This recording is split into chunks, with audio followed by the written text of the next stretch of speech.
Bienvenue dans le Syndrome Ciné pour cette 11e et dernière vidéo sur le Festival La Rochelle Cinéma, 104e édition. Et donc aujourd'hui, on va vous parler des films qu'on a vus hier. Et donc on commence tous les deux, Olivier, puisqu'on a commencé hier matin avec le film d'Eridj Seyri, donc dans le cadre des projections de films de cinéastes tunisiennes, Sous les figues. C'est un film qui est fait en 2022. Eh bien, Sous les figues, ça va nous raconter du coup l'histoire d'un groupe de personnes qui va cueillir des figues dans un grand verger. Et le film s'intéresse vraiment en fait à comment fonctionne ce microcosme durant une journée, quel rapport entre les humains il peut y avoir, quel rapport même sociétal il peut y avoir aussi, avec des rapports de force entre certaines personnes, notamment le patron qui est une sorte de gros connard, étonnamment. Mais non, sinon très très chouette film, je trouve assez réussi pour le coup. Il raconte plutôt bien son histoire. J'ai pas de reproches particuliers à faire sur le récit qui à mes yeux fonctionne bien. Ça nous raconte peu de choses, mais au moins ça nous les raconte bien. Ça se permet de développer des relations entre personnages, de les creuser un petit peu tout le long du film. Ça joue plutôt bien aussi. Il y a juste une petite scène qui me bloque un petit peu à base de quelqu'un qui s'évanouit, et sur le cut suivant on voit que la personne au sol a un grand sourire aux lèvres que ça. C'est un petit détail, mais bon, je chipote. Et sinon non, le truc qui moi personnellement me bloque, on en a discuté en sortant du ciné, c'est la photo qui même si parfois les bleus sont un petit peu saturés, on sent quand même qu'il y a eu un petit peu de travail d'étalonnage, est très très plate, très très grise. On a l'impression que c'est du log qui a été mal étalonné. Donc ça c'est un petit peu dommage, parce qu'il y a pas grand chose qui s'en dégage malheureusement, que ce soit une chaleur particulière, que ce soit au contraire une photographie un peu aride. Non, alors que ouais, justement il pourrait y avoir vraiment une photo magnifique. C'est assez dommage pour le coup, mais malgré tout ça reste un film de très bonne facture et qui est vraiment vraiment réussi. Non, je te rejoins précisément sur tout ce que tu viens de dire. Je trouve le film vraiment très bien, vraiment qui raconte des choses assez simples, mais qui prend vraiment le temps de bien les traiter, de bien les raconter. On suit un petit groupe de personnages qui deviennent très vite très vivants. Il y a une dimension un peu documentaire du coup au film, c'est que c'est des acteurs qu'on connaît pas, qui sont pris dans un dispositif très sobre, très minimaliste et tout. Puis même de les suivre, interagir entre eux, parce que ça va flirter à droite à gauche entre des jeunes gens, et puis avoir des rapports de force plutôt économiques avec le chef justement. Et même là-dessus, quand ça aborde des questions complexes, il arrive à être assez précis, à être nuancé dans ce qu'il veut dire. Enfin, le film est vraiment assez passionnant là-dessus. Mais effectivement, la photo c'est vraiment dommage. Enfin, on a tellement de plans qui sont remplis de verre et de taches de lumière du soleil qui passent entre les feuilles, avec les ombres des feuilles sur les visages des comédiens et des comédiennes, qu'il y avait vraiment moyen d'avoir quelque chose d'un peu marqué à l'image, à la lumière ou dans les couleurs du film. Mais le choix a vraiment été fait de travailler une forme de neutralité visuelle, et je trouve ça vraiment dommage, parce que ça aurait pu décupler le charme du film, quoi. Mais qui par ailleurs est vraiment super. Donc, Sous les figues de Eridj Seyri, si vous avez la main dessus, allez-y quoi, c'est vraiment très cool. Du coup ensuite je me suis motivé pour aller voir un autre film d'une cinéaste tunisienne, cette fois le premier film de Radja Amari, qui s'appelle Satin Rouge, qui se passe à Tunis dans le début des années 2000. C'est une veuve, femme au foyer, qui a 40-45 ans, qui en gros est très timide, un rapport très pudique, réservé à son corps, et qui a beaucoup de mal avec le fait que sa fille adolescente devienne de plus en plus une femme, qu'elle commence à regarder les garçons, qui commence à regarder son corps et tout. Mais cette mère de famille, donc Lilia, je crois, va par hasard découvrir un petit cabaret de quartier dans lequel des femmes qui font de la danse du ventre, de la danse orientale, sont les reines tous les soirs de tous les hommes du quartier en fait, qui sont à peu près tous venus pour assister aux performances sensuelles de ces femmes-là. Et du coup, elle va être complètement fascinée par ce décor, ce milieu, cet espace, et elle va s'aventurer à redécouvrir un peu son rapport au corps, son rapport à la sensualité et tout ce genre de choses. C'est un film qui est très bel, assez simple dans sa mise en scène, mais qui a quand même pas mal de choses très belles. Je trouve que toutes les scènes dans le cabaret sont vraiment super. Ça joue incroyablement bien. L'actrice principale, j'avais regardé, elle s'appelle Hayam Habas, c'est une palestinienne, et elle est vraiment super dans le film. Je trouve le film vraiment super. Si vous avez la main dessus, allez-y. Quoique je pense que ça va être un peu compliqué. On l'a projeté en 35 mm dans une copie qui était incroyablement rayée et abîmée. Donc les couleurs étaient magnifiques, mais c'est une copie très détériorée. Donc à mon avis, c'est pas le film qui a eu droit à une restauration récente et donc à une sortie DVD, donc certainement pas à une sortie Blu-ray. Donc je vous souhaite de le trouver dans un DVD vieux de 20 ans ou en streaming si vous pouvez, ou de le découvrir en salle prochainement. Voilà, Satin Rouge de Radja Amari. Ensuite avec Arsène, on est allé voir Noura Rêve, encore un film dans le cadre des cinéastes tunisiennes qui se prénomme cette fois Indé Boujema, pardon d'écorcher son nom. Je suis censé en parler, mais malheureusement je me suis écroulé dès les premières secondes du le film. Voilà. Donc je crois que les dernières 30 minutes, j'ai réussi à suivre, mais j'étais déjà plus dans le film. Et... ouais, dommage, parce que ça avait l'air d'être un film pas mal. Je suis plutôt de cet avis. C'est un film plutôt pas mal.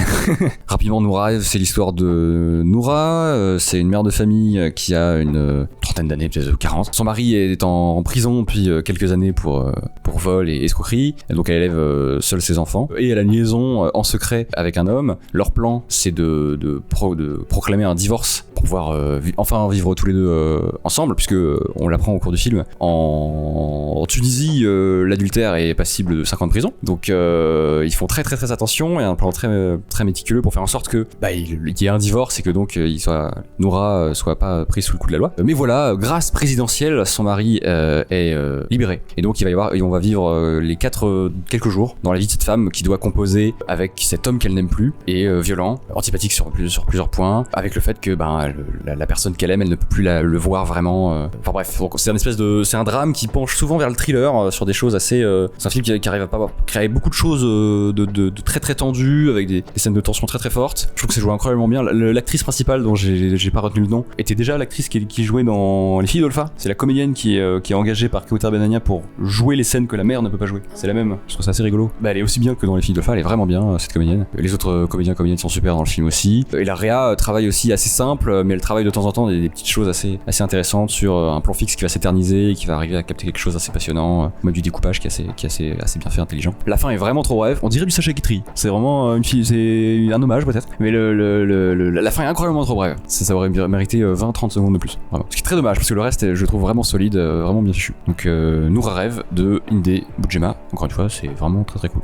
Et enfin, dernier film que nous avons vu au FEMA, film de clôture, soirée de clôture, c'était le deuxième film d'Anne Sirotte et Raphaël Balboni, qui se prénomme donc Le Syndrome Ciné... Attends, non, Le Syndrome des Amours Passés, qui est donc une comédie romantique franco-belge, comédie romantique qui nous raconte l'histoire de trentenaires qui n'arrivent pas à avoir un enfant, puisque pour des raisons de fertilité inconnues, floues, et on finit par leur diagnostiquer un syndrome mystérieux découvert dans une université de Seattle, enfin bref, un truc un peu chelou, un peu fantaisiste, qui prénomme donc Le Syndrome des Amours Passés, qui stipule que pour avoir un enfant, Rémi et Sandra doivent donc retracer leur vie sexuelle, ce qui implique donc d'aller retoquer à la porte de tous leurs partenaires sexuels dans leur vie, de leur demander un petit service de rien du tout, c'est de rebaiser avec. Ce qui va amener tout un tas de situations assez drôles. Le film est très très drôle. Je trouve que c'est un film vraiment bien fichu, assez drôle, assez touchant parfois, qui se propose vraiment d'aller sur quelque chose de très très fantaisiste dans la mise en scène. Toutes les scènes de cul sont des espèces de scènes de rêve ou des scènes un peu oniriques, très mises en scène, avec des lumières très très très expressives, très très stylisées et tout. Le film de façon générale d'ailleurs a une photo assez jolie qui travaille vraiment un anti-réalisme, quelque chose de vraiment stylisé, très très coloré et tout. Et le film est plutôt réussi, plutôt drôle. Même son montage aussi est un peu intéressant. Ça va faire beaucoup de jump cut pour créer du gag ou pour faire avancer des séquences comme ça. Donc c'était un très très chouette film en vrai. J'ai trouvé le film très inventif, très original. Donc tu l'as dit, très inventif par ces scènes de cul sans montrer l'acte sexuel. Oui, c'est des scènes de danse dans un bocal fantaisiste très coloré qui ressemble à une piste de danse disco. Donc ça, j'ai trouvé ça très inventif. Les décors aussi, même quand on est dans des décors naturels, il y a toujours cette matière un peu bizarre qui range le film dans la catégorie un peu fantaisiste. Et ouais, non, vraiment très très cool. Peut-être le montage en jump cut est très sympa à des moments, mais parfois ça réduit les gags, ou alors ça les amène pas bien, ou je sais pas, le rythme est pas hyper bon parfois. Et même Olivier vous en parlera, mais la façon dont est annoncé le syndrome particulier des amours passés est fait de manière un peu rapide et aurait peut-être mérité une autre manière de l'annoncer, même si ça marche aussi de cette façon-là, mais je sais pas, peut-être autre chose, ça aurait été sympa. Voilà, les amours passés, c'est très sympa. Bon, je serai bref parce que beaucoup de choses ont déjà été dites et que je suis globalement d'accord avec les deux cocos à ma droite. Sinon, Le Syndrome des Amours Passés, en effet, c'est un film qui est plutôt réussi, qui est assez mignon, assez sympathique sur pas mal de points, qui joue pas si mal, qui a des bonnes idées réelles en effet, une histoire un peu rigolote, mais à mes yeux à une réelle un peu inégale, c'est-à-dire qu'on passe de moments très envolés avec notamment notamment ces scènes d'amour qui sont vraiment très imagées avec des belles lumières, un beau décor, des chorégraphies, des choses comme ça, et des scènes parfois un petit peu plus faibles. Tu l'as dit, il y a des soucis de montage par rapport à certains gags. Je trouve que parfois, même au début, la réal gâche certains gags où on est dans des cadres un poil trop serrés qui auraient mérité d'être un poil plus élargis pour qu'on puisse voir un petit peu le décor. Et sinon, l'idée de base du scénario me semble un petit peu rapide. Alors, il est vrai que si on avait expliqué en détail, ça aurait été encore pire et ça aurait vraiment pas fonctionné. Syndrome Tenet. Je n'arrêterai jamais d'envoyer des balles perdues à ce film. Mais en fait, surtout, c'est personnellement la réaction des deux personnages qui moi m'emmène un petit peu. C'est-à-dire que j'aurais bien aimé une gradation dans la scène où on commence vraiment par le comique en mode oh non, vous foutez notre gueule, c'est un petit peu drôle, etc. Pour partir ensuite dans la gravité en mode ah, d'accord, ouais, peut-être que ça aurait permis de faire mieux passer le gag, à voir. Mais sinon, oui, c'est un film qui est assez inventif, dans un esprit un peu Lars von Trier, on l'a dit avec le montage et ces fameux jump cuts. Oui, c'est vrai, héritage très inattendu, mais plus Lars von Trier des idiots que celui de ses autres périodes. Et ouais, sinon, le Syndrome des amours passés, c'est un film qui est plutôt réussi, plutôt chouette, malgré quelques petits défauts. Et nous avions un dernier mot à ajouter par rapport au festival en lui-même, le festival La Rochelle Cinéma est un très beau festival qui, en plus d'être hyper diversifié dans la nationalité de ses films, on a aussi bien du cinéma danois, tunisien, kazakhstanais, islandais, ukrainien, français, des années 30, que dans ces genres, on a de l'humour, on a des comédies, donc on a du drame, on a de l'horreur, de l'animation, des films pour enfants aussi, mais donc c'est aussi un cinéma hyper accessible qui donne soin de faire beaucoup de place à des personnes handicapées ou à mobilité réduite, que ce soit donc niveau logistique ou bien dans les séances qu'ils proposent avec des séances VAST, version audio sous-titrée. Donc franchement bravo à eux, c'est un magnifique travail qu'ils ont fait pour ce festival et je vous recommande vraiment d'y passer parce que ça forge une cinéphile en fait ce festival. Donc on peut voir de tout, aussi bien du Pierre Richard que du Antichrist, tu l'as dit. Il y a des rencontres, on est assez proche des professionnels, enfin c'est super chouette et on a qu'une chose à rajouter, c'est merci, abonnez-vous et à l'année prochaine.